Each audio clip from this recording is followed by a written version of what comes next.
Hello, myself Rugvi Gamre. Today I'm going to explain about the beliefs that make you fail or succeed. I'll be explaining the basic principles that how people learn and make the best out of it. But reminding everything that this is not something would turn your world upside down in just one day, or it's not a miracle, something that would made you smarter in just one day, because that things doesn't exist. So if we use an effective learning or a well-planned strategy, so a student can make a best out of it. So very first we'll be talking about the disadvantages. Like in disadvantages, we would talk about that what things make a student stupid or dumb. That's something the students judge it by himself. So very first thing is that a student thinks that learning happens very fast. This is very stupid because learning takes a lot of time than you think. Understanding things and applying into something is really making an effort. But some students just think that anything you learn just quickly gets into your head. It doesn't work like that. And the second thing is about the knowledge is composed of isolated facts. We see some students write their notes on the postcards and then memorize it. So this is not a way. Actually, no, it can be used, but it's not a proper way. And the third thing is that being good at something is something depends on your innate talent. This is totally wrong.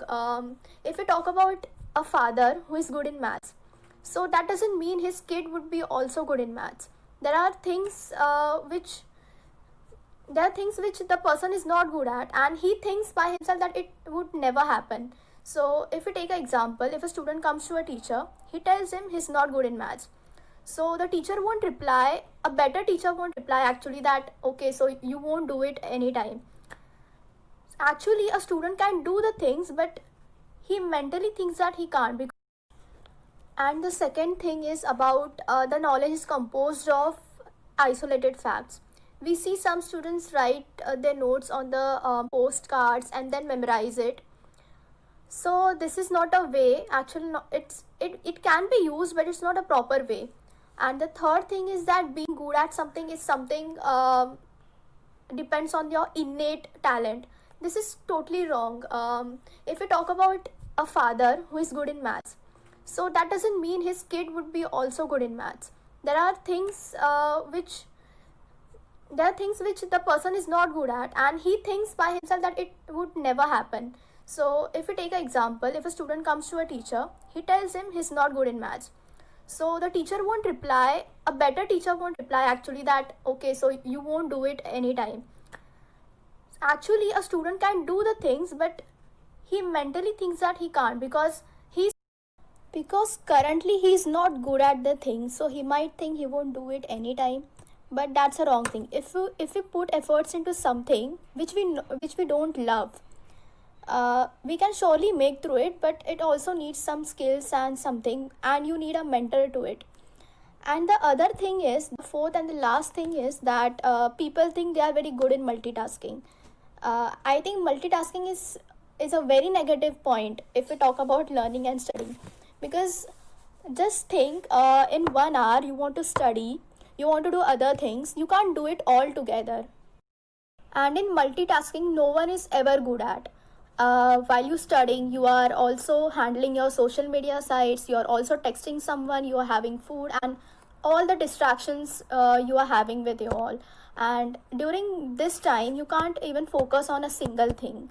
Not even you can focus on eating or texting someone or studying is some completely very far. And the students who think they are good in multitasking, they never make their performance very good. And this is like a true fact. And the next thing is very important, which is called as a metacognition. Metacognition is nothing but a personal awareness about its students, that how better he understands the topic. We can say how precisely you can assess what you know and what you're going to put information about it. The better you can adjust yourself, the better you can learn, and your study habits would improve faster. So a student with good metacognition is very rare, and it comes with a poor metacognition. So let's talk first about the poor metacognition. So a student who has a poor metacognition, first of the main thing, he's very overconfident. Second, he's very unprepared and unaware of his own facts. and he needs to be improved in his skills. He needs a planned fixed strategy for applying into study. And also he or she is doing an assumption that okay, I know very much and I think very better, and obviously he has a misconception that he will do good in his exams, but the results are actually something unexpected. um, Actually, a student, this poor metacognition takes place most often in your secondary colleges or after you complete your school. Because what happens in school, as there are numerous subjects and the student has only one way of learning, is the memorization and just skimming the topic. Skimming is nothing but just taking an overview of the topic, not learning it completely, not understanding anything, but just memorizing it. And then it's just like puking in front of your teacher whatever you had in your head. And this process happens quickly, but actually this is not even worth it. If you ask any student what did you learn in your fourth class, he can't even memorize anything, can't even like answer that question in his secondary college or his school, because that time he has only memorized the topics. And this metacognition is actually key between a successful and a non-successful student. What happens with a non-successful student is, if he's going to a certain examination or a certain test, he would be very overconfident at the first place, that he knows the material, he can do the best out of it. But actually over time he has not applied the perfect skill, he has not learned anything, but just inside he has an idea, because suppose he has done well in his schools, but that thing doesn't carry on with your colleges or the degrees what you take. Every time changes, and doesn't mean that student would do good in his colleges too. So there is a difference in successful and the weaker students. So the weaker students are very confident, very overconfident, as I said, and they don't study as much as they act they are studying. We can also see in the examination and at the result place there is a difference. And some students say that I was very confident, I knew everything, I knew every material, but the report was unexpected. So these are all the signs of the poor metacognition. So in order to increase your metacognition, you have to increase your studying skill, and this doesn't happen very quickly.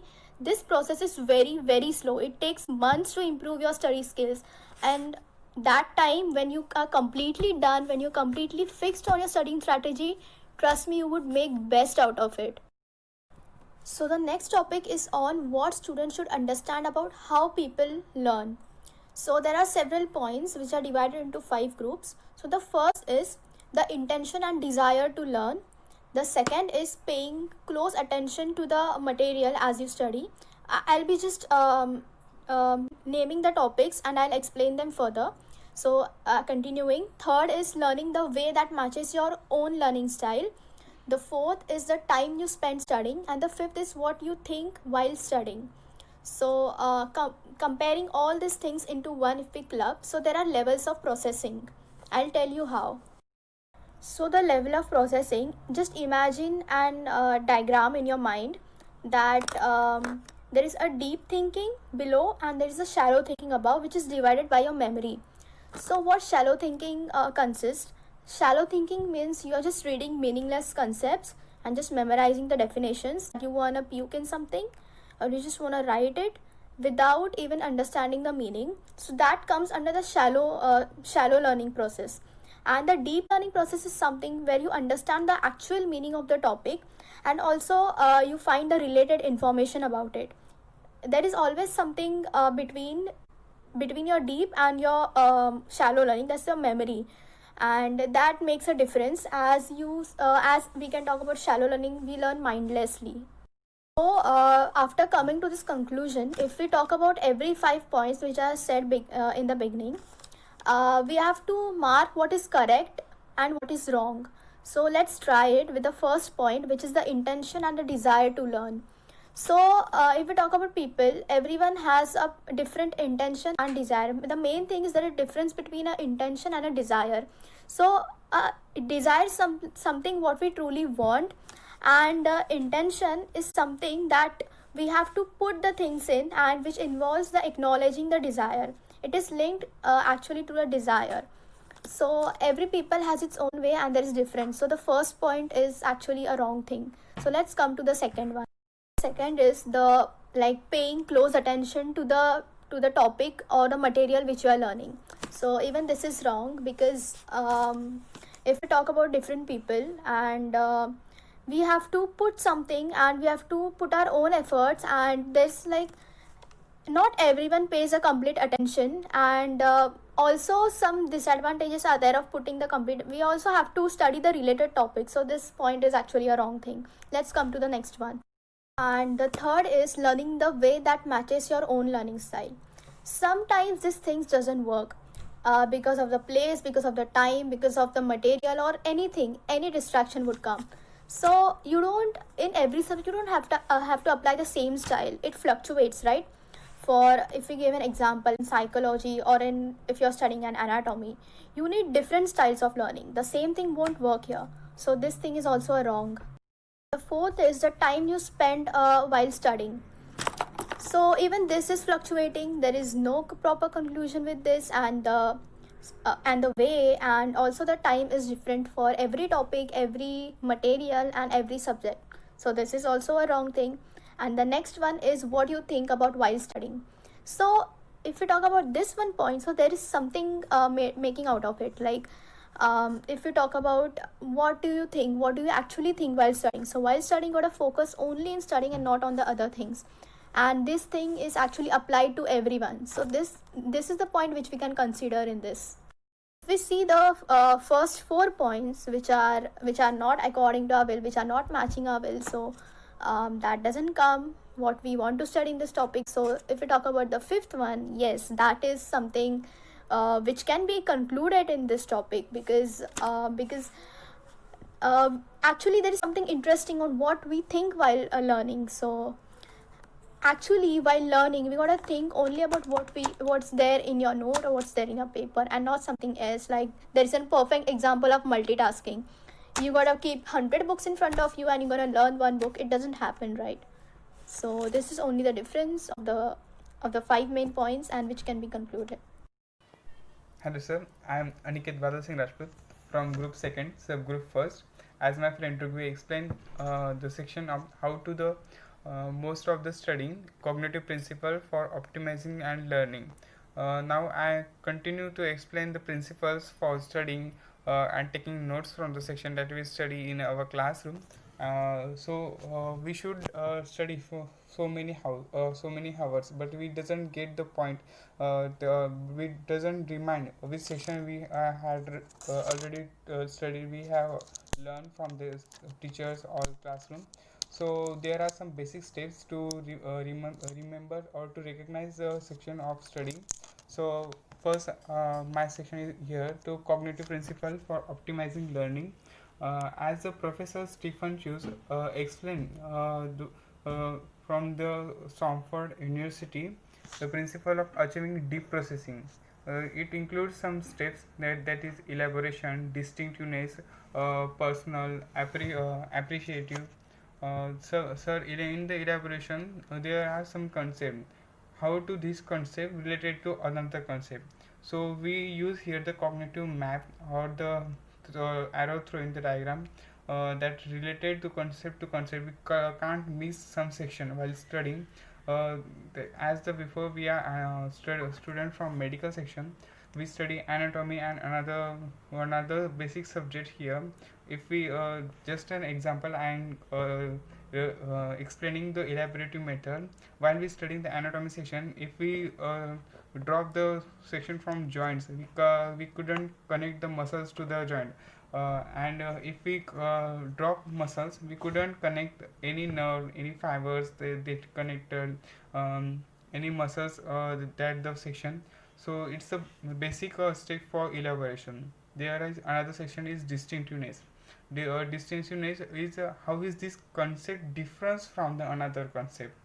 Here we distinguish between the two sections while studying, and we taking the cognitive map in the opposite direction for the basic two section here. And another is personal. How can I relate this concept to my personal experience? How could I related these personal things to my personal experience, that I will take the notes from the section while I'm studying, while I'm taking some important points teaching. There is another is appropriate to retrieval and application. How I am expected to use and applies this. So the professor also explains some concepts here. There is automaticity and overlearning. In the automaticity, process so highly practiced that is it occurs without any conscious efforts. In the automatic section, so we just reading the books while 3/4 hour, but we can't understood any section, any para from that book. Next is overlearning. Continues to study beyond just knowing information to where it can be recalled quickly and easily. So here is a drawback from most of the students that are failure and getting low marks in the exam. They study so hardly, but there are external things. There are some external things that affects their mind power and the ability of study. So that's why we control this learning from the studying. Another thing he explained the term that is optimizing learning recap. There is elaboration, distinctiveness, personal and appropriate to retrieval and applications, and automaticity and overlearning. As I explained this topic term already. Putting the principle for the optimizing learning this practice, he explains some strategies for achieving deep processing. So, such as question generation, what is metacognition, and another is in that how did the teacher test for metacognitive, and how does poor metacognitions hurt academic success. Why would metacognitions that was good in high school be bad in college? What are the critical difference between deep and shallow processing? And another is name a task you already do where you automatically use deep processing. Here the professor explains some terminologies. There is a level of processing, and another thing is concept map. We while we studying, we must do the strategy for week, 1 hour, for a day. We must make the cognitive map for which topic should we learn from today, for tomorrow, and day after yesterday. That is. And another is practice retrieving information in a way teachers expected. And another is a practical recalling without referring to notes, practicing using the information, taking notes in class, provide a key summary. And another is create a set of memory clue, engages you in a class. More or taking a notes in the class, get a misinformation right away. And another is consider recording the lecture, borrowing notes in poor subtitle, achieving organizing recall notes. And for the he also explained the rules for effective group study.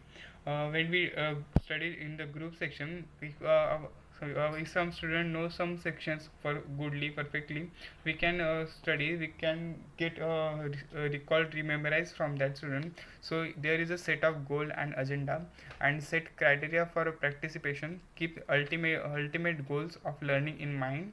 Everyone can ask any questions, any answers to any student or teachers, and any members can express the group and understanding. So that's my part I like to express here. So if I taking some mistakes, sorry for that. Thank you so much, sir.